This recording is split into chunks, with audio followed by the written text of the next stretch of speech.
High বন্ধুরা, আজকে আমি আমার আপন শ্বশুরের সাথে ঘটে যাওয়া সুন্দর একটি ঘটনা তোমাদের সাথে শেয়ার করব। গল্পটি মনোযোগ দিয়ে শুনলে তোমার হাতের কাজ করতে বাধ্য হবা। তো বন্ধুরা, চলো বেশি কথা না বলে মূল ঘটনায় চলে যাই। এই ঘটনাটি অবশ্য আমার জীবনের একটি বাস্তব ঘটনা, যা ঘটেছিল আমার বিবাহিত জীবনে। বন্ধুরা, প্রথমেই আমার শরীরের হালকা একটু বর্ণনা তোমাদেরকে দিয়ে নেই। আমি শ্যামলা ফর্সা বর্ণের এবং খুবই স্লিম। আমি জানি স্লিম মেয়েদেরকে ছেলেরা অনেক পছন্দ করে, কারণ চিকন মেয়েদের সাথে কাজ করে নাকি অনেক মজা পাওয়া যায়, কারণ তাদের খেলার মাঠ অনেক শক্ত ও সরু থাকে। যাই হোক বন্ধুরা, আমি দেখে শুনে একটি শিক্ষিত ছেলেকে বিয়ে করেছিলাম, কারণ আমিও মোটামুটি শিক্ষিত ছিলাম। তাই আমার বাবা মা একটি শিক্ষিত ছেলে দেখে আমাকে বিয়ে দেয়। কিন্তু এখন আমি মেয়েদেরকে রিকোয়েস্ট করব যে তোমরা কোনো শিক্ষিত ছেলেকে বিয়ে করো না, কারণ কলেজ জীবনে বেশিরভাগ ছেলেরাই অনেক মেয়ের সাথে কাজ করে করে তাদের ওই জিনিসটার শক্তি নষ্ট করে ফেলে, এবং পড়ালেখা শেষ করতে করতে তারা হাতের কাজ করতে করতে ওই জিনিসটা একেবারে শেষ করে ফেলে, যার ফলে বিয়ের পর তারা তাদের স্ত্রীকে পরিপূর্ণ সুখ দিতে পারে না। একটি মেয়ে যদি পরিপূর্ণ সুখ না পায়, তাহলে সে অবশ্যই অন্য পথে বেছে নিবে এবং অন্য লোকের কাছে যাবে, এবং সে তার দেহের চাহিদা মিটাবে। আর এটা শুধু আমি না, বেশিরভাগ মেয়েই এটা করে থাকবে। যাই হোক বন্ধুরা, আমার যখন বিয়ে হলো তখন বাসর রাতেই আমি হতাশ হয়ে গেলাম, কারণ আমার স্বামী খেলায় তো দুর্বল ছিলই, এবং তার জিনিসটা এত ছোট ছিল যে আমি ধরে কোনোভাবেই সন্তুষ্ট হতে পারছিলাম না। কারণ ওই জিনিসটা যত বড় হবে এবং মোটা হবে, যতক্ষণ কাজ করতে পারবে ওই মেয়ে ততই শান্তি পাবে। এবং কোনো পুরুষ যদি তার স্ত্রীকে পরিপূর্ণ সুখ দিতে পারে, তাহলে ওই স্ত্রীর যদি ভাত কাপড়ের অভাবও হয় তবু ওই স্বামীকে ছেড়ে কখনোই যাবে না। আর যদি কোনো স্বামী তার স্ত্রীকে পরিপূর্ণ সুখ না দিতে পারে, তাহলে ওই স্ত্রীকে রাজরানীর মতো করে রাখলেও ওই মেয়ে অন্য পুরুষের কাছে যাবেই।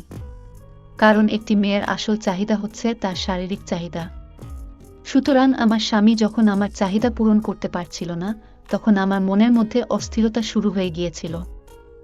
কিন্তু প্রথম প্রথম লজ্জায় আমার স্বামীকে আমি কিছুই বলতে পারছিলাম না। পরে যখন দেখলাম যে আমার স্বামীর আসলেই সমস্যা, তখন বাধ্য হয়েই আমি অন্য পথ বেছে নিলাম। অবশ্য এর আগে আমি অনেক চেষ্টা করেছি এবং গোপনে গোপনে অনেক চিকিৎসাও করিয়েছি, যেন আমার স্বামীর সবকিছু ঠিক হয়ে যায়। কিন্তু তাতেও কোনো কাজ হয়নি।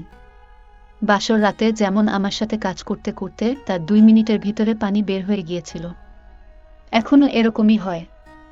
যৌন দোকান খুলতে খুলতেই বেচাকেনা শেষ। তোমরাই বলো, এভাবে কি একটি মেয়ে সারাটি জীবন কাটাতে পারে? তা কখনোই না। কিন্তু আমি তো আমার স্বামীকে ছেড়েও দিতে পারছি না, কারণ আমরা ওরকম বংশের মেয়ে না যে এক স্বামীকে ছেড়ে দিয়ে আরেক স্বামীকে ধরব। তাই আমি চিন্তা করলাম যে আমার স্বামী কেউ তো ছাড়তে পারবো না, তাহলে এখন কি করা যায়? এভাবেই দুশ্চিন্তায় আমার দিন কাটতে লাগলো। হঠাৎ একদিন আমার কপালও খুলে গেল। এরই মাঝে আমার শ্বশুর তো আমার প্রতি ফিদা হয়ে গেল, এবং আমিও আমার শ্বশুরের জিনিসটা গোপনে দেখে ফেলি, এবং আমিও শ্বশুরের জিনিসটা দেখার পর থেকে শ্বশুরের উপর ফিদা হয়ে গেলাম। ঘটনাটা আসলে কি হয়েছিল তোমাদেরকে তাহলে খুলেই বলি। বন্ধুরা, একদিন আমার শ্বশুর ওয়াশরুমে গোসল করতেছিল। ভেতরে সে পুরোপুরি খোলাখুলি অবস্থায় ছিল। দরজাটা লাগানোর কথা হয়তো ভুলেই গিয়েছিল, আর আমিও বুঝতে পারি নাই যে ওয়াশরুমের দরজাটা লাগানো নেই।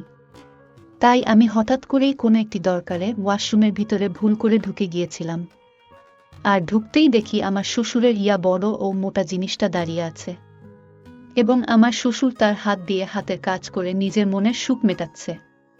এটা দেখে তো আমি রীতিমতো হতবাক হয়ে গেলাম, এবং শ্বশুরও আমাকে দেখে আঁতকে উঠল এবং তাড়াতাড়ি করে কাপড় চোপড় ঠিক করতে শুরু করল। বন্ধুরা, এই গল্পের দ্বিতীয় পর্ব সহ এরকম আরও মজার মজার গল্প পেতে আমাদের চ্যানেলটি সাবস্ক্রাইব করে রাখুন। ধন্যবাদ।